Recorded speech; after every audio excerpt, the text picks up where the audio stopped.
Alors, pourquoi tu dois absolument faire du e-commerce en Afrique? C'est ce dont on va parler dans cette vidéo. Je vais te donner 5 bonnes raisons de faire de la vente en ligne en Afrique. Bonjour et bienvenue sur ma chaîne YouTube. Si c'est la première fois que tu tombes sur l'une de mes vidéos, je suis Dina Nestedi et sur ma chaîne, je partage des conseils et astuces pour faire du e-commerce en Afrique. Si ce genre de contenu t'intéresse, alors rejoins-moi en t'abonnant et en activant ta cloche de notification pour ne rien rater. Alors, il faut savoir qu'il y a encore quelques années, on ne parlait vraiment pas de e-commerce en Afrique dans le vrai sens du terme à cause de nombreuses difficultés qu'on rencontrait, notamment le problème de connexion, le problème de logistique, le problème de paiement. Donc, toutes ces choses-là réunies faisaient de sorte que les gens n'arrivaient vraiment pas à faire du e-commerce en Afrique. Mais aujourd'hui, grâce à de nombreux entrepreneurs qui ont mis plusieurs moyens en place afin de pallier à ces difficultés-là, le e-commerce en Afrique est en train de connaître un grand essor.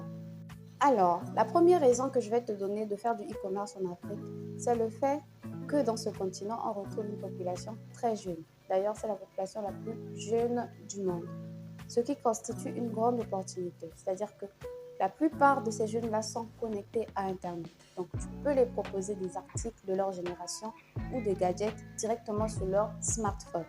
Bien sûr, tout en faisant attention à ne pas les proposer des objets inappropriés.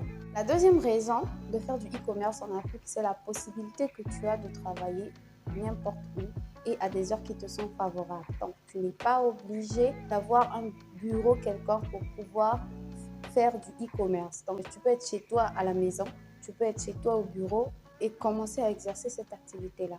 La troisième raison de faire de la vente en ligne en Afrique, c'est la contribution que tu pourras apporter à cette activité qui est en pleine émergence en ce moment. Donc, tu peux commencer à faire du e-commerce. Tu vas sûrement rencontrer quelques difficultés qui vont te pousser à réfléchir.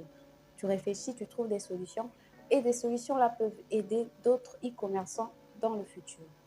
La quatrième raison de faire du e-commerce en Afrique, c'est l'opportunité que tu as d'être compté parmi les pionniers de ce business. C'est-à-dire qu'en ce moment, les gens sont en train de s'adapter à ce nouveau phénomène en Afrique. Donc, demain ou après-demain, tu risques d'être compté parmi les premières personnes, même si ce n'est pas le cas, d'être compté parmi les premières personnes qui se sont lancées dans le e-commerce en Afrique.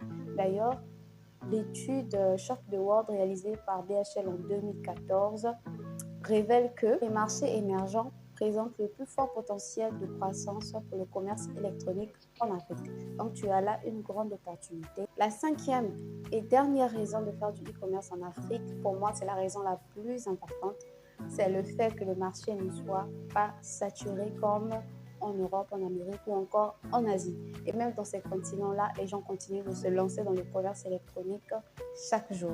Donc, nous avons une grande audience en Afrique pour peu de e-commerçants. Tu es comme dans une course où tu es déjà gagnant d'office. Donc, c'est l'occasion pour moi également de faire un petit disclaimer à toutes ces personnes qui comprennent des choses un peu de travers, dans le sens où ce n'est pas parce que le e-commerce en Afrique est en train de se développer que les choses seront faciles. Pas du tout, on a encore des challenges à relever. Donc, si tu te dis que tu vas te lancer dans la vente en ligne, il faudrait que tu aies un mental de guerrier dans le sens où tu vas pour gagner. Tu ne vas pas pour perdre, mais pour gagner. Peu importe ce qui va t'arriver en chemin, tu vas supporter, tu vas tomber, tu vas te relever et tu vas continuer ta lutte. Donc, voilà. On arrive là donc à la fin de cette vidéo. J'espère qu'elle t'aura plu. Si c'est le cas, en tout cas, laisse-moi un petit pouce bleu. Tu me donnes ton avis en commentaire de ce que tu as pensé de la vidéo. Et n'oublie pas de t'abonner, d'activer ta cloche de notification. On se retrouve donc très bientôt pour une nouvelle vidéo. Et je te fais de gros bisous.